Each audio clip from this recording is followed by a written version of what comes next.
Creí que mi sueño universitario era inalcanzable, hasta que una simple postal cambió toda mi vida. Durante años, mi vida giró en torno a un solo sueño: recibir la carta de aceptación de la Universidad de Radcliffe, un lugar que para muchos era sinónimo de éxito asegurado. Crecí en un barrio donde los triunfos se medían en pequeños logros diarios: conseguir un empleo estable, no endeudarse demasiado, mantenerse alejado de los problemas. Aspirar a algo más era visto como un lujo inalcanzable, casi una fantasía. Mi familia nunca tuvo mucho.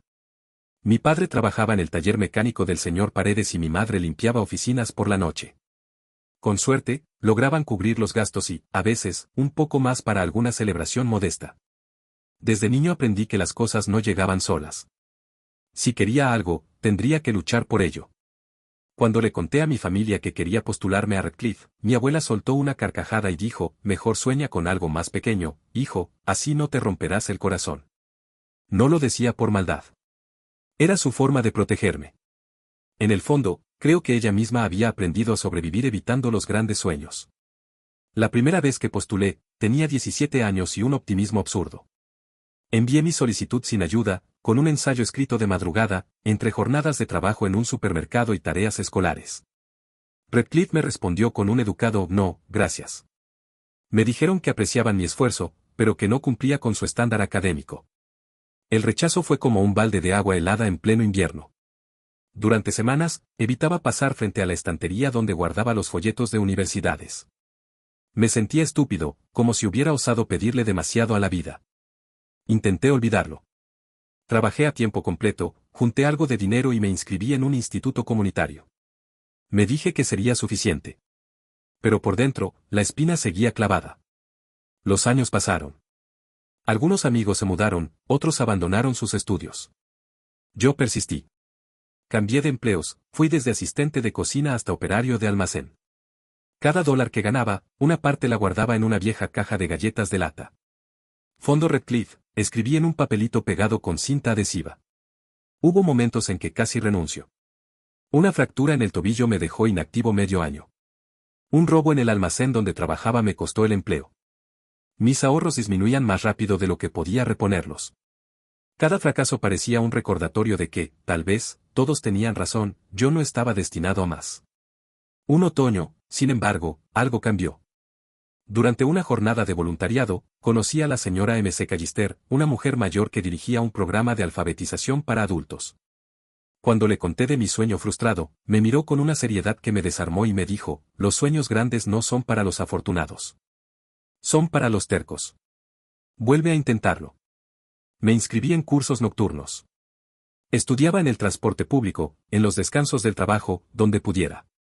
Mis días eran un borrón de rutinas agotadoras y pequeños avances imperceptibles. Mientras tanto, la vida seguía lanzándome obstáculos. El coche se averió. Mi madre enfermó y tuve que cubrir parte de sus gastos médicos. Hubo noches en que me quedaba mirando el techo, preguntándome si todo este esfuerzo tenía sentido. Postulé de nuevo a Radcliffe a los 24 años. Esta vez, el ensayo no lo escribí apresurado, cada palabra estaba cargada de cicatrices, aprendizajes y la cruda honestidad de quien ha conocido la derrota y aún así se levanta. Envié la solicitud y traté de no pensar en ello. Me convencí de que si me rechazaban otra vez, simplemente seguiría adelante. Que ya estaba acostumbrado. Un mes después, regresando de un turno doble en el restaurante donde trabajaba, encontré una postal en el buzón. No era un sobre elegante, ni siquiera llevaba el logo de la universidad de forma ostentosa. Solo una tarjeta de cartulina azul con letras doradas que decía: felicidades, has sido aceptado. Bienvenido a Radcliffe. Por un segundo, pensé que era un error. Releí la tarjeta, busqué mi nombre, confirmé la dirección. Era real. Era para mí. Y entonces, parado frente al buzón, con el uniforme manchado de grasa y los pies adoloridos, mi vida se transformó en una celebración silenciosa, íntima, absolutamente mía. Al día siguiente de recibir la postal, desperté antes del amanecer sin necesidad de alarma. El cansancio habitual había desaparecido, reemplazado por una energía que no recordaba haber sentido desde la infancia. Todavía tenía que ir al trabajo, claro. Todavía debía pagar facturas. Todavía era, a los ojos del mundo, el mismo joven de barrio con zapatos gastados. Pero por dentro, era diferente. Algo profundo había cambiado. Por primera vez en mucho tiempo, me sentía capaz de soñar de nuevo sin miedo. Esa mañana, al llegar al restaurante, guardé la postal en el bolsillo de mi camisa. No podía evitar tocarla cada tanto, como si temiera que desapareciera. Nadie más lo sabía aún. Ni siquiera mis padres. Quería saborear el momento antes de compartirlo, protegerlo de cualquier comentario que pudiera ensuciar su pureza. Claro que la vida no planeaba dármelo tan fácil. Mientras tomaba pedidos en una de las mesas, un cliente habitual, el señor Dávila, me saludó con su efusividad acostumbrada. Era uno de esos hombres que parecían conocer a todo el mundo y a la vez no profundizar con nadie. ¿Y cómo va la vida, campeón? Me preguntó mientras untaba mantequilla en una tostada. No sé qué me pasó, pero las palabras salieron solas. Me aceptaron en la Universidad de Redcliffe. Dávila soltó una carcajada sonora, tan exagerada que varios comensales voltearon a mirar. ¿Tú en Redcliffe?, dijo, limpiándose las comisuras de los labios. Vaya, no sabía que aceptaban a cualquiera ahora. Me reí, o fingí hacerlo, como quien escucha una broma pesada pero decide no hacer una escena. En el fondo, su reacción me dolió más de lo que estaba dispuesto a admitir. No era un desconocido, ni un enemigo. Era parte del entorno en el que había crecido, de esa red invisible de expectativas bajas que nos sujetaban como pesadas cadenas. Me obligué a sonreír todo el turno. No dije nada más. Volví a casa en silencio, mirando por la ventanilla del autobús las calles grises y las tiendas de siempre. A veces el primer obstáculo no es el fracaso, sino la incredulidad ajena. Aquella noche, finalmente, conté a mis padres. Estábamos cenando arroz con verduras, como casi todos los miércoles, cuando dejé caer la noticia. Mi madre se quedó inmóvil, el tenedor suspendido a medio camino. Mi padre frunció el ceño, como intentando calcular los costos antes de preguntar nada. ¿Y cómo vas a pagar eso?, fue lo primero que dijo. Me atraganté con un sorbo de agua. Esperaba sorpresa, alegría, tal vez hasta un abrazo. No una auditoría improvisada. Ahorré. Y además, conseguí una beca parcial, expliqué, manteniendo la calma. El resto lo voy a cubrir trabajando. Mi madre suspiró, una de esas exhalaciones largas que no anuncian nada bueno. No quiero que te ilusiones demasiado, hijo. Esos lugares no son para gente como nosotros. A veces, es mejor aceptar la realidad. Sus palabras me golpearon como una bofetada. No porque fueran crueles, sino porque sabía que venían desde el miedo, desde su amor herido de tantas derrotas pasadas. No discutí. No lloré. Me limité a terminar mi plato, agradecí la cena y me fui a mi habitación. Esa noche, mirando el techo agrietado, entendí algo: el mundo no iba a celebrar mi logro. No podía esperar aprobación ni aplausos. Iba a tener que ser mi propio impulso, mi propia fuerza. Y entonces decidí que no solo iba a ir a Redcliffe. Iba a destacar. No para demostrarles nada, sino para demostrarme a mí mismo que no estaba equivocado al soñar. Cuando llegué a Redcliffe, todo parecía sacado de una postal de ensueño. Los edificios de ladrillo rojo cubiertos de enredaderas, los estudiantes caminando apresurados con libros bajo el brazo, el olor a café recién hecho saliendo de cada esquina. Era todo lo que había imaginado, y, al mismo tiempo, un mundo que no parecía tener un lugar para alguien como yo. Mi residencia estudiantil era poco más que un cubículo, una habitación con cama individual, escritorio cojo y un armario que apenas cerraba. Pero para mí era un palacio. Colgué la postal de aceptación sobre el escritorio como un recordatorio de que cada sacrificio me había traído hasta aquí. La primera semana de clases fue un golpe de realidad. La mayoría de mis compañeros parecían sacados de familias que hablaban de inversiones, veranos en Europa y nombres de escuelas privadas como si fueran parte del idioma cotidiano. Yo apenas podía seguirles el ritmo en las conversaciones, y mucho menos en las clases. Recuerdo una tarde en particular, sentado en una clase de literatura comparada, donde el profesor hizo una pregunta sencilla sobre Shakespeare. Levanté la mano, seguro de mi respuesta, pero al terminar de hablar, escuché algunas risitas sofocadas detrás de mí. Una chica de cabello rubio susurró: ¿Quién deja entrar a esta gente aquí? Mi estómago se revolvió de vergüenza. Pero no dije nada. Guardé mis libros, bajé la cabeza y me prometí algo: iba a demostrar que merecía estar allí tanto como cualquiera de ellos. El primer evento repentino llegó cuando perdí mi trabajo. Trabajaba como ayudante en la cafetería del campus. Era poco dinero, pero suficiente para comprar comida y algo de material escolar. Una tarde, después de una tormenta que inundó medio campus, el gerente anunció que recortarían personal. Yo, recién contratado, fui uno de los primeros en la lista de despidos. De repente, me vi frente al espejo de mi habitación, contándome las monedas para ver si podía pagar la lavandería esa semana o si tendría que lavar mi ropa a mano en el lavabo. No había tiempo para lamentaciones. Salí a buscar otro empleo. Repartí currículums en cafeterías, librerías, hasta en un centro de copias que olía a tóner quemado. Conseguí, por fin, un turno de noche limpiando oficinas en el centro de la ciudad. El trabajo era brutal. Mis clases terminaban a las 6 de la tarde, y a las 8 comenzaba mi turno de limpieza, que se extendía hasta las 3 de la mañana. Luego, un par de horas de sueño, y de vuelta al campus. Empecé a vivir en un estado de agotamiento constante. Caminaba por los pasillos de Radcliffe como un fantasma, a veces tambaleándome del cansancio. Mis notas bajaron. No podía concentrarme. El brillo inicial que sentía al llegar empezó a apagarse lentamente. Un martes, al salir de un examen en el que apenas logré escribir la mitad de las respuestas, colapsé en medio del pasillo. Todo se volvió negro. Desperté en la enfermería del campus, con una enfermera mirándome con lástima. Exhaustión severa, diagnosticó. Tu cuerpo simplemente se apagó. Me dieron 3 días de reposo obligatorio. No podía trabajar, no podía asistir a clases. Y entonces vino el segundo golpe. Al revisar mi correo electrónico desde la cama, vi un mensaje del decano de estudiantes, mi beca estaba en revisión. Al parecer, al bajar mi rendimiento académico, podía perder el apoyo financiero que tanto necesitaba para seguir estudiando. Era como si el mundo me estuviera diciendo, no importa cuánto luches, siempre será insuficiente. Pero no. No podía rendirme. Así que, en cuanto pude ponerme de pie, tomé una decisión radical, dejaría el trabajo nocturno, aunque eso significara vivir con lo mínimo, para enfocarme completamente en salvar mi beca. Comí menos. Caminaba largas distancias para no gastar en autobús.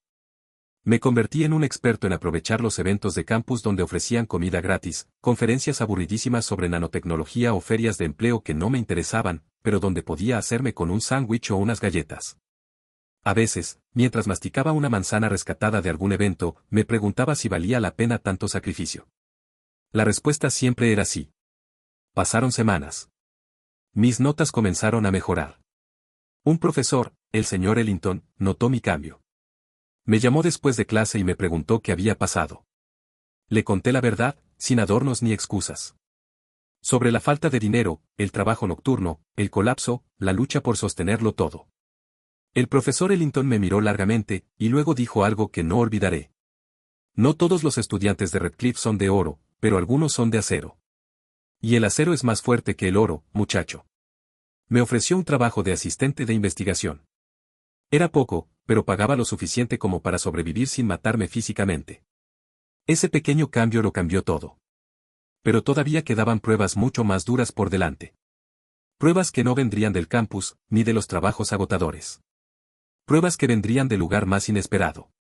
Pensé que lo peor ya había quedado atrás, que solo era cuestión de seguir remando contra la corriente. Pero como suele pasar, cuando crees que ya estás a salvo, la vida encuentra la manera de ponerte a prueba de verdad. Todo comenzó una tarde, en medio de una de esas tormentas repentinas que parecían cebarse con Radcliffe en otoño. Volvía caminando del edificio de Humanidades, cubriéndome con una carpeta porque no tenía para un paraguas, cuando recibí una llamada de mi madre. Al principio, no entendí bien lo que decía. Su voz, siempre tan firme, sonaba temblorosa, entrecortada por el llanto.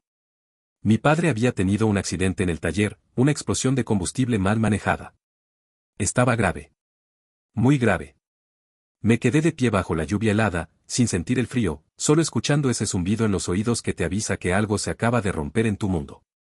No dudé. Esa misma noche tomé el último autobús hacia casa. Llegué al hospital con el corazón en un puño y encontré a mi madre en la sala de espera, encorvada sobre una silla plástica, más vieja en apariencia de lo que recordaba. El diagnóstico era brutal: quemaduras de 3er grado, daño pulmonar, necesidad de múltiples cirugías reconstructivas. Y, por supuesto, una montaña de facturas médicas que nuestra familia no podía pagar ni soñando.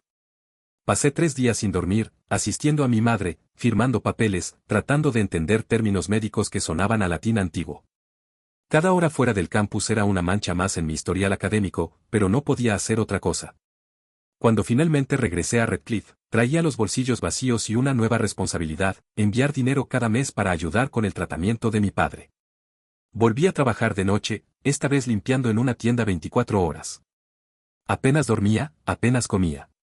Mis notas empezaron a caer otra vez, pero ahora no era por falta de esfuerzo, era porque el dolor me acompañaba como una sombra. Los profesores empezaron a mirarme con esa mezcla de lástima y resignación que se reserva para los casos perdidos. Una tarde, después de recibir mi tercera advertencia académica, me senté en las gradas del campo de fútbol, solo, mirando el cielo gris. Saqué mi cuaderno de tapas negras, donde había escrito aquella frase optimista meses atrás: no importa cuántas veces caigas. Importa cuántas veces te levantes. Me quedé mirándola durante largos minutos, sintiéndome un fraude. Tal vez había sido un error pensar que podía cambiar mi destino. Tal vez mi lugar estaba detrás de una caja registradora, en un taller, en algún sitio pequeño, lejos de sueños imposibles como Redcliffe. Mientras pensaba eso, sentí algo extraño, una mezcla de rabia y vergüenza. No contra la universidad, ni contra mis padres, ni siquiera contra el destino. Era contra mí mismo, contra esa voz en mi cabeza que me invitaba a rendirme. Y entonces, casi sin pensarlo, arranqué la página del cuaderno y escribí una nueva frase. Tal vez no gane. Pero voy a pelear como si pudiera. No era bonito. No era heroico. Era crudo y real. Decidí que iba a terminar el semestre, a como diera lugar. Aunque tuviera que dormir en el suelo, aunque tuviera que estudiar en los descansos del trabajo, aunque nadie apostara por mí. No porque creyera que todo saldría bien. Sino porque, simplemente, no podía permitirme otra derrota. Y así comenzó la etapa más dura y, al mismo tiempo, más formativa de mi vida. Pero el golpe más devastador todavía estaba por llegar. Uno que ni siquiera la más feroz voluntad podría evitar. El final del semestre se acercaba y cada día era una batalla contra mí mismo. Me acostumbré a vivir con hambre, con sueño y con esa sensación punzante de que en cualquier momento todo podría venirse abajo.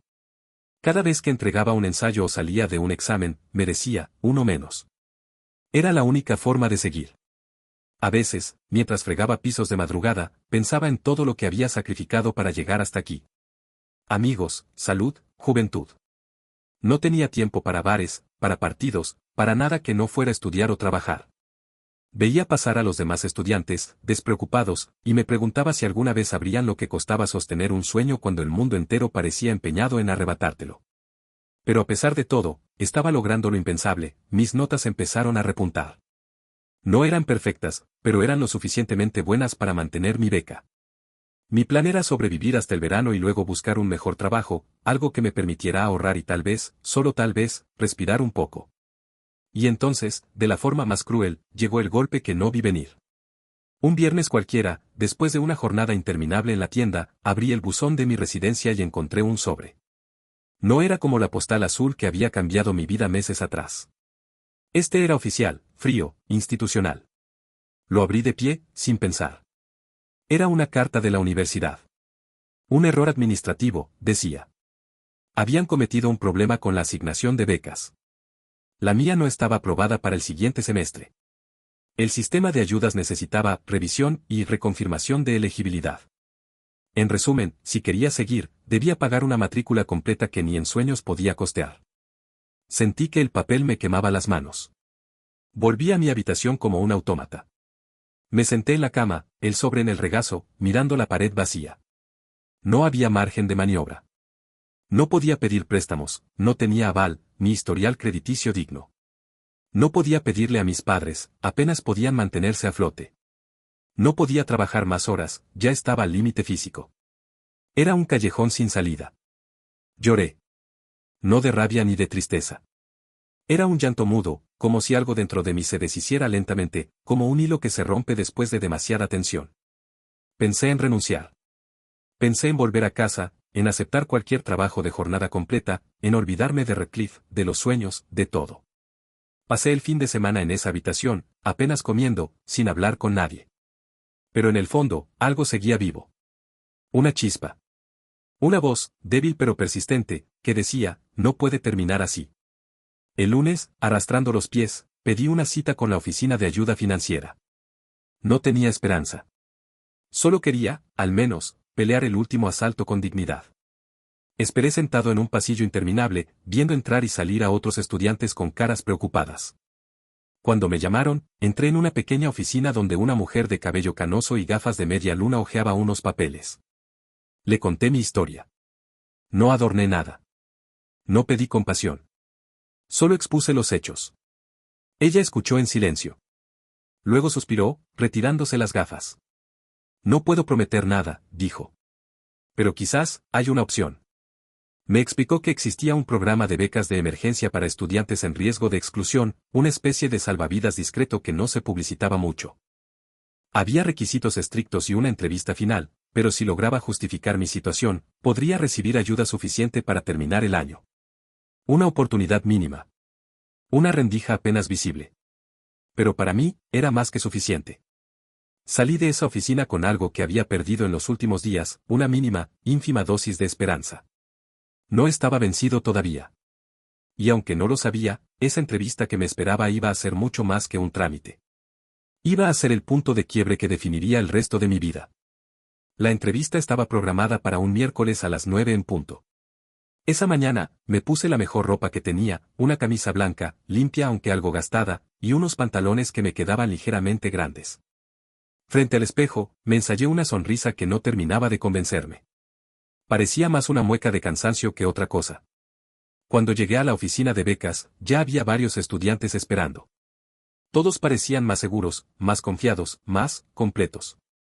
Yo me sentía como un vaso agrietado, al borde de romperse. Me llamaron a una pequeña sala de reuniones. 3 personas esperaban del otro lado de la mesa, una administradora, un profesor de ciencias sociales que conocía de vista, y un hombre mayor con el cabello completamente blanco, que no dejó de mirarme con atención desde que entré. Comenzaron con preguntas básicas. Mi situación académica, mi empleo, mi situación familiar. Respondí con la voz firme, aunque por dentro me temblaban las entrañas. No intenté pintar una historia heroica ni dramática. Solo dije la verdad, los turnos nocturnos, los problemas médicos de mi padre, la falta de recursos, la lucha diaria para mantenerme a flote. Hubo un momento de silencio después de que terminé. El hombre de cabello blanco apoyó las manos sobre la mesa y me preguntó: ¿por qué sigues aquí? Su voz era tranquila, casi amable. No supe qué decir durante un momento. ¿Por qué? ¿Por qué no rendirme? ¿Por qué no aceptar que era demasiado para mí?